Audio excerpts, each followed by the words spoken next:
आज बात करते हैं पैरेलल प्लेट कैपेसिटर के बारे में। तो सबसे पहले बात करते हैं कि एक कैपेसिटर किस प्रिंसिपल पे काम करता है।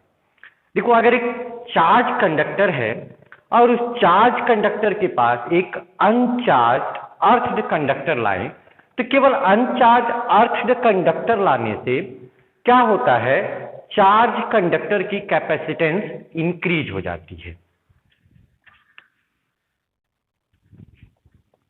यानी कि if uncharge charge conductor is bring near to earthed, ध्यान रखना यहां पर क्या होना चाहिए, अर्थड होना चाहिए, earthed uncharge conductor, then capacitance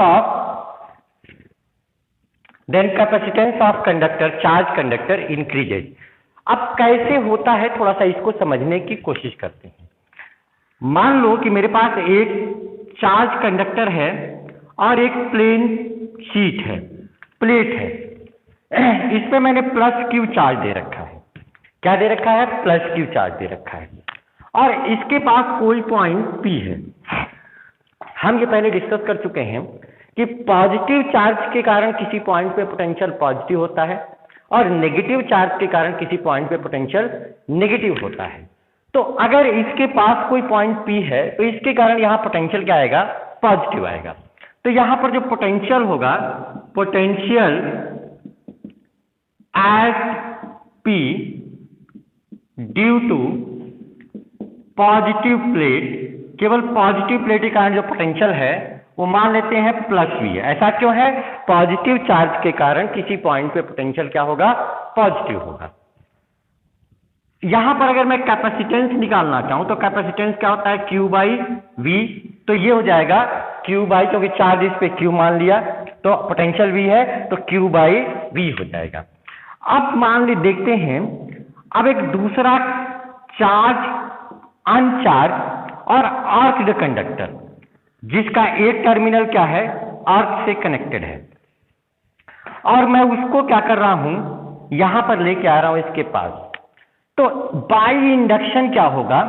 by induction इसका जो नियरर फेस होगा, क्या करता है इंडक्शन? याद करो, इंडक्शन में क्या होता है, जब हम किसी चार्ज बॉडी के पास अनचार्ज बॉडी लाते हैं तो अगर ये पॉजिटिव चार्ज है तो इसके इलेक्ट्रॉन को अट्रैक्ट करेगा, तो इसके नियरर एंड पे नेगेटिव चार्ज और इसके फार एंड पे क्या हो जाता है? पॉजिटिव चार्ज क्रिएट हो जाता है। तो ऐसे ही इंडक्शन के कारण यहां पर नेगेटिव चार्ज क्रिएट होगा और इसके फार एंड पे कैसा चार्ज क्रिएट होगा? पॉजिटिव चार्ज क्रिएट हो जाएगा। अब जो फार एंड है या जो दूसरा वाला एंड है ये अर्थ से कनेक्टेड है, तो ये जो भी पॉजिटिव चार्ज होगा वो अर्थ में चला जाएगा। अर्थ में जाने का मतलब क्या है कि अर्थ से इलेक्ट्रॉन आकर के इसको न्यूट्रलाइज कर देंगे। अर्थ से इलेक्ट्रॉन आकर के क्या करेंगे? इसको न्यूट्रलाइज कर देंगे। तो जब हम इस तरह की सिचुएशन क्रिएट करेंगे, पॉजिटिव चार्ज के पास प्लेट के पास एक अनचार्ज अर्थ कंडक्टर लाएंगे, तो इसके जो अंदर वाला फेस होगा उस अंदर वाले फेस पे एक नेगेटिव चार्ज क्रिएट हो जाएगा, यानी कि इस पे एक प्लस क्यू चार्ज और इस पे एक नेगेटिव चार्ज। अब वही पॉइंट जो पी मैंने यहां ले रखा है उसके बारे में जरा सोचो। अब क्या होगा? इसके कारण दो पोटेंशियल क्रिएट होंगे। पॉजिटिव प्लेट के कारण यहाँ पोटेंशियल क्रिएट होगा। पॉजिटिव प्लेट के कारण पोटेंशियल हमने पहले ही मान लिया क्या है? प्लस वी है। अब इस पे एक नेगेटिव चार्ज के कारण भी एक पोटेंशियल क्रिएट होगा और नेगेटिव चार्ज के कारण जो पोटेंशियल क्रिएट होगा वो नेगेटिव होगा। तो जो पोटेंशियल यहां पर क्रिएट होगा, potential at p due to negative plate, तो नेगेटिव प्लेट के कारण जो पोटेंशियल हो जाएगा वो हो जाएगा -V1। ठीक, क्यों? क्योंकि डिस्टेंस अलग है, डिस्टेंस अलग होगा तो पोटेंशियल पे एग्जैक्ट सेम नहीं होगा, थोड़ा सा अलग पोटेंशियल होगा।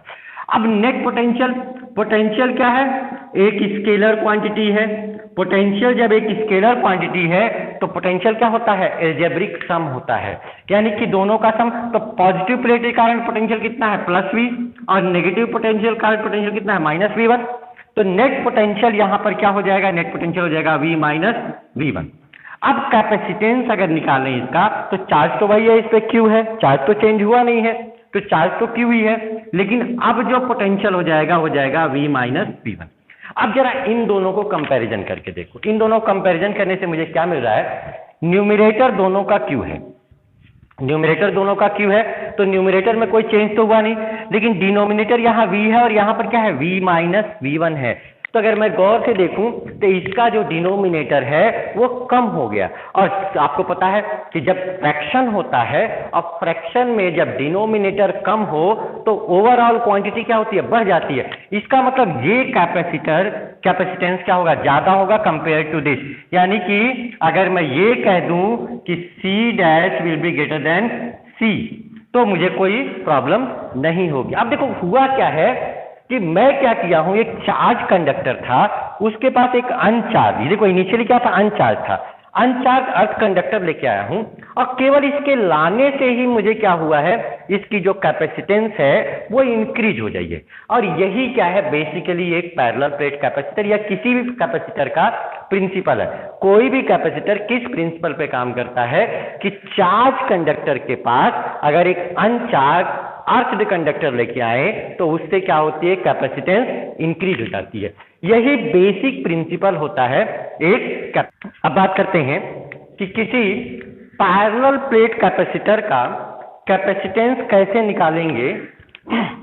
तो पैरेलल प्लेट कैपेसिटर हमने देखा क्या कि अगर एक पैरेलल प्लेट कैपेसिटर है तो इसके एक प्लेट पे पॉजिटिव चार्ज है और दूसरे प्लेट पे कैसा चार्ज है, नेगेटिव चार्ज है। इसके एक प्लेट पे पॉजिटिव चार्ज और दूसरे प्लेट पे कैसा चार्ज है, नेगेटिव चार्ज है।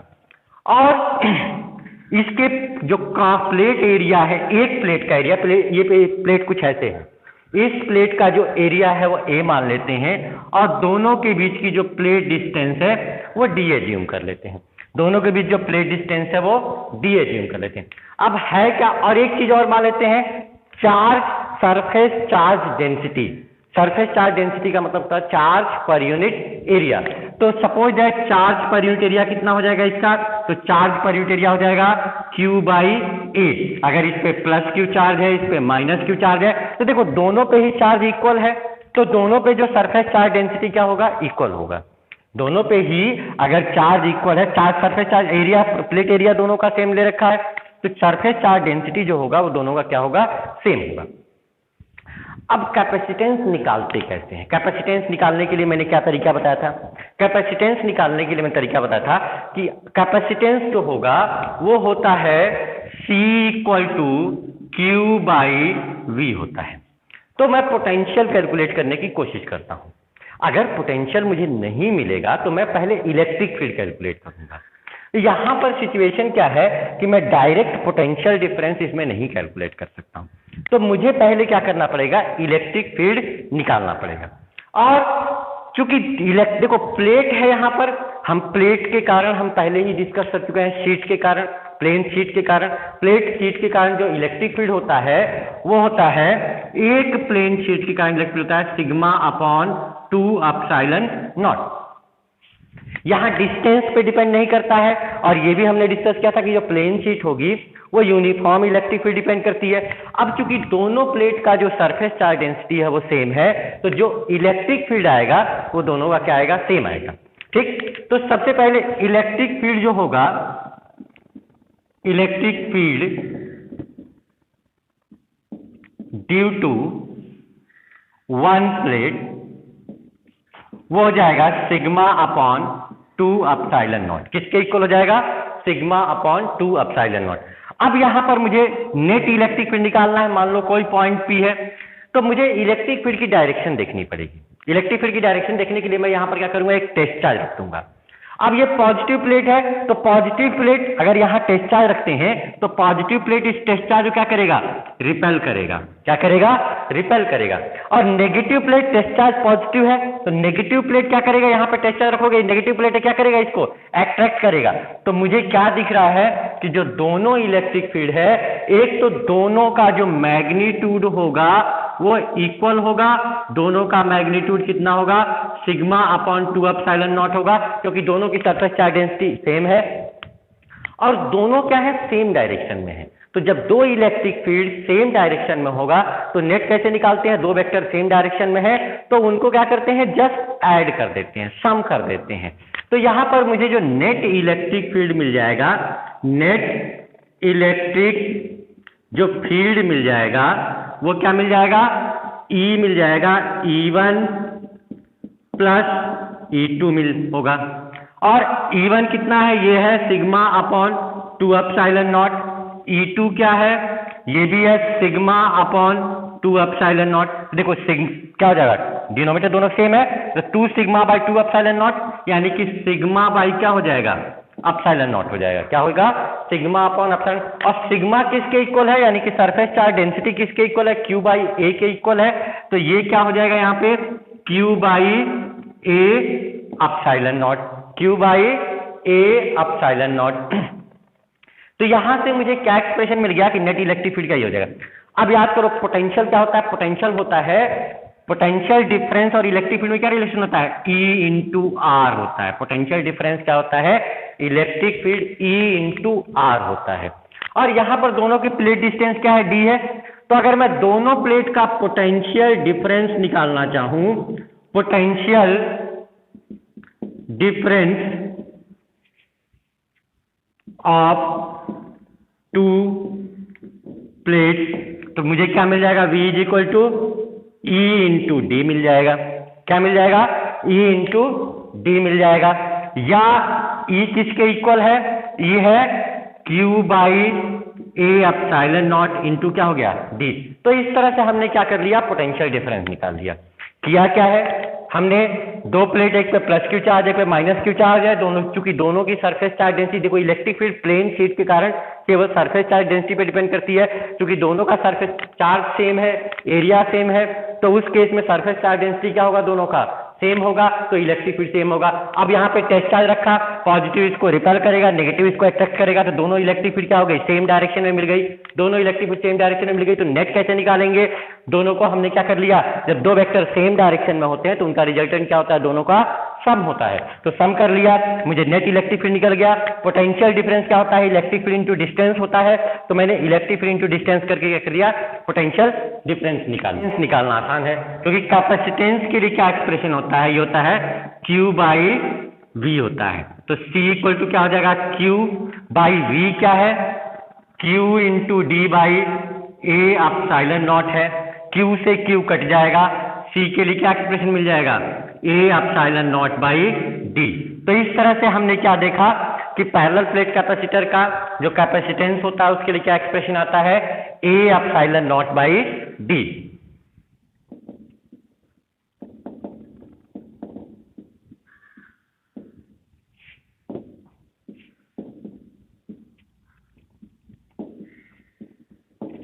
अगर दोनों प्लेट्स के बीच में एयर प्रेजेंट है तो उस केस में मैं इसको C नॉट लिख दे रहा हूं, तो C नॉट किसके इक्वल हो जाएगा, epsilon not A by D। अगर मान लो प्लेट्स के बीच में कोई डाइइलेक्ट्रिक मीडियम प्रेजेंट है तो हम वहां पर क्या लेंगे, उस मीडियम का परमिटिविटी लेंगे, क्योंकि मीडियम चेंज हो गया।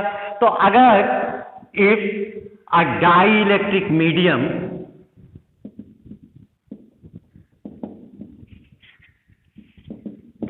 is present between the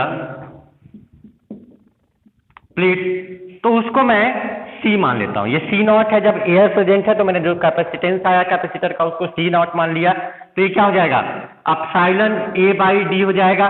और एप्सिलॉन किसके इक्वल होता है, एप्सिलॉन नॉट होता है एप्सिलॉन नॉट K के इक्वल होता है, याद करो। तो एप्सिलॉन नॉट K अगर रखेंगे तो C इक्वल टू क्या हो जाएगा, epsilon not K A by D हो जाएगा। तो इस तरह से मुझे क्या मिल जाएगा, अगर दो प्लेट के बीच में कोई मीडियम प्रेजेंट है, कोई डाइइलेक्ट्रिक मीडियम प्रेजेंट है, तो उस केस में जो कैपेसिटेंस हो जाएगा वो क्या हो जाएगा, epsilon not K A by D हो जाएगा।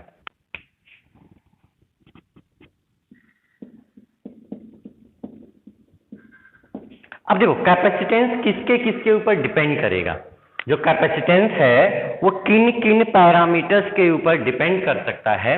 तो कैपेसिटेंस के लिए क्या फॉर्मूला है, epsilon not K A by D।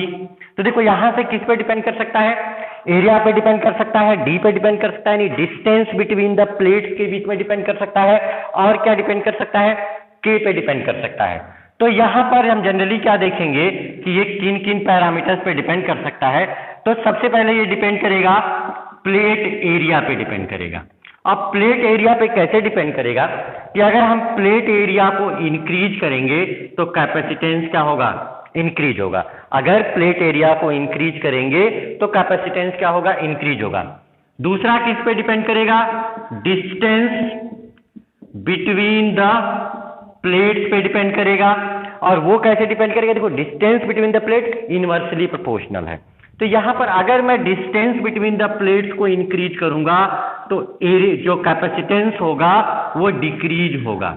अगर डिस्टेंस अगर दो कैपेसिटर प्लेट्स ऐसे हैं, अगर मैं इनको अवे मूव करूं तो अवे मूव करने की सिचुएशन में क्या होगा कि उस सिचुएशन में कैपेसिटेंस क्या होगा, डिक्रीज होगा। अगर दो कैपेसिटर की प्लेट है, इनके बीच प्लेट्स को पास में लाएंगे तो कैपेसिटेंस क्या होगा, इंक्रीज होगा। तो जब डिस्टेंस बिटवीन द प्लेट्स अगर बढ़ेगा कैपेसिटेंस डिक्रीज होगा, डिस्टेंस बिटवीन द प्लेट्स अगर कम होगा कैपेसिटेंस इंक्रीज होगा। और तीसरा किस पे डिपेंड करता है, डाई इलेक्ट्रिक कांस्टेंट पे डिपेंड करता है। डाई इलेक्ट्रिक कांस्टेंट पे डिपेंड करता है। डाई इलेक्ट्रिक कांस्टेंट जो दोनों प्लेट्स के बीच में मीडियम प्रेजेंट है, और वो भी अगर हम इसको इंक्रीज करेंगे तो कैपेसिटेंस क्या हो जाएगा, इंक्रीज हो जाएगा। यानी कि अगर मान लो कोई मीडियम प्रेजेंट है और हमने उसको एक ऐसे मीडियम से रिप्लेस कर दिया जिसका डाइलेक्ट्रिक कांस्टेंट ज्यादा है पहले से, तो कैपेसिटेंस क्या हो जाएगा, इंक्रीज हो जाएगा। अब इसको दूसरे तरीके से सोचते हैं। मान लो कैपेसिटर के प्लेट्स में के बीच में एयर है। मैं एग्जांपल दे रहा हूं कि इनके प्लेट्स के बीच में क्या है, एयर है। और इसके सिचुएशन में मैं इसमें कुछ भी डालूं, कुछ भी, ठीक, तो एयर का जो डाइलेक्ट्रिक कांस्टेंट होता है वो मिनिमम होता है। कितना होता है, 1। और कोई भी दूसरा सब्सटेंस आएगा तो उसका डाइलेक्ट्रिक कांस्टेंट 1 से ज्यादा होगा। क्या होगा, 1 से ज्यादा होगा। तो जब 1 से ज्यादा होगा तो जब हम कोई भी चीज डालेंगे उसमें तो उससे कैपेसिटेंस क्या होगा, उसका इंक्रीज होगा। यानी एक चीज दिमाग में अच्छी तरह रख लो कि कुछ भी कैपेसिटर के प्लेट्स के बीच में डालेंगे, अगर कोई भी मटेरियल डालेंगे, एयर प्रेजेंट है तो उससे उसकी कैपेसिटेंस क्या हो जाएगी, इंक्रीज हो जाएगी। क्यों, क्योंकि वो ऐसे मीडियम को रिप्लेस करेगा जिसका डाइलेक्ट्रिक कांस्टेंट पहले से क्या है, एयर के कंपैरिजन में क्या है, ज्यादा है। एयर इज प्रेजेंट, तो उस केस में जो कैपेसिटेंस हो जाएगा उसे सी नॉट मान लेते हैं, एप्सिलॉन नॉट ए बाई क्या हो जाएगा, डी हो जाएगा। और अगर कोई डाइलेक्ट्रिक मीडियम प्रेजेंट है, if a dielectric medium is present, तो उस केस में कैपेसिटेंस क्या हो जाएगा, एप्सिलॉन नॉट के ए बाई डी हो जाएगा। अगर मैं C को C नॉट से डिवाइड करूं तो देखो ये चीज क्या हो जाएगा, इसको इससे डिवाइड कर दे रहा है तो एप्सिलॉन नॉट के बाई डी कर जाएगा, यहां पर क्या बच जाएगा, के बच जाएगा। और यहां से भी हम डाइलेक्ट्रिक कांस्टेंट को डिफाइन कर सकते हैं। कई बार ये क्वेश्चन पूछा है कि define dielectric constant in terms of capacitor, ठीक है, कैपेसिटेंस। तो क्या होगा, ये रेशियो होगा कब, जब कैपेसिटर के प्लेट्स के बीच में क्या है, डाइलेक्ट्रिक है, और दूसरी बार क्या है, उसके प्लेट्स के बीच में एयर है। अगर एक ही प्लेट कैपेसिटर है, उसके एक बार प्लेट्स के बीच में कोई डाइलेक्ट्रिक रख दिया और दूसरी बार क्या रख दिया, एयर रख दिया, तो दोनों केस में जो कैपेसिटेंस बनेगा उसका रेशियो भी क्या कहलाता है, डाइलेक्ट्रिक कांस्टेंट कहलाता है। तो इसकी डेफिनेशन लिख सकते हैं, ratio of capacitance of a capacitor when dielectric is present and air is present, ठीक है, दोनों के कैपेसिटेंस का क्या होगा, रेशियो होगा। दूसरी बात ये याद रखनी है कि अगर कुछ भी रिप्लेस करेंगे एयर के बजाय तो उससे कैपेसिटेंस क्या होगी, पैरेलल प्लेट कैपेसिटर की इंक्रीज होगी। इससे पहले वाले क्लास में मैंने एक क्वेश्चन डिस्कस किया था कि अगर पैरेलल प्लेट कैपेसिटर है और एक ग्राफ ऐसे प्लॉट कर रहे हैं इस तरह से, ये C1 है, ये C2 है, तो मैंने क्या कहा था कि अगर Q वर्सेस V का ग्राफ प्लॉट करें तो इसका जो स्लोप होता है वो स्लोप किसको रिप्रेजेंट करता है, स्लोप होता है कैपेसिटेंस को रिप्रेजेंट करता है। अब मान लो एक क्वेश्चन इसी में, अब यहां से मुझे क्या कंक्लूजन मिल जाएगा, क्योंकि इसका स्लोप ज्यादा है और इसका स्लोप कम है, देखो इसका स्लोप ज्यादा है, इसका स्लोप कम है, तो C1 ग्रेटर देन C2 मिल जाएगा। यहां से मैं कंक्लूजन ड्रॉ कर सकता हूं कि C1 क्या होगा, C2 से ज्यादा होगा। अब मान लो कह दूं कि दो कैपेसिटर हैं, उनका प्लेट एरिया सेम है,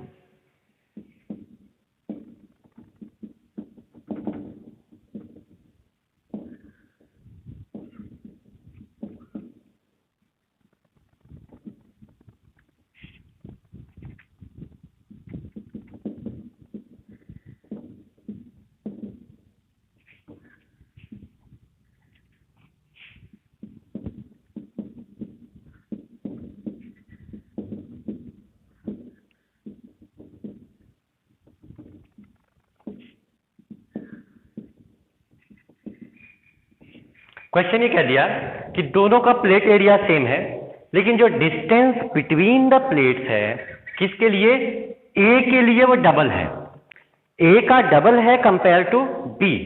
तो अभी मैं देखूं अगर C इक्वल टू क्या होता है, एप्सिलॉन नॉट के ए बाई डी होता है, तो अगर प्लेट एरिया जिसका डबल होगा उसका कैपेसिटेंस क्या होगा, यहां से कम होगा। अगर इस फॉर्मूले से मैं कंपैरिजन करूं तो जिस भी प्लेट का, मैंने क्या कहा था, प्लेट एरिया, प्लेट डिस्टेंस जब बढ़ेगा तो कैपेसिटेंस क्या होगा, कम होगा। तो यहां पर जब हम इसका प्लेट डिस्टेंस बढ़ाएंगे तो कैपेसिटेंस क्या होगा, कम होगा। और यहां पर कह रहे हैं ए का डबल है, तो इसका मतलब क्या है कि ए का प्लेट डिस्टेंस जब डबल है तो उसकी कैपेसिटेंस क्या होगी, कम होगी कंपेयर टू बी। ठीक, तो मुझे सीधे देखो यहां पर कौन सा ज्यादा है, बी ज्यादा है, और यहां पर कौन सा ज्यादा है, C1 ज्यादा है। तो मुझे क्या मिल गया कि C1 कौन सा है, बी है, C1 कौन सा है, बी है, और CA कौन सा है, C2 है। तो इस तरह से क्वेश्चन के कुछ पॉइंट्स बन सकते हैं जो पैरेलल प्लेट कैपेसिटर पे इंपॉर्टेंट टॉपिक है, आप इसको प्रिपेयर कीजिए।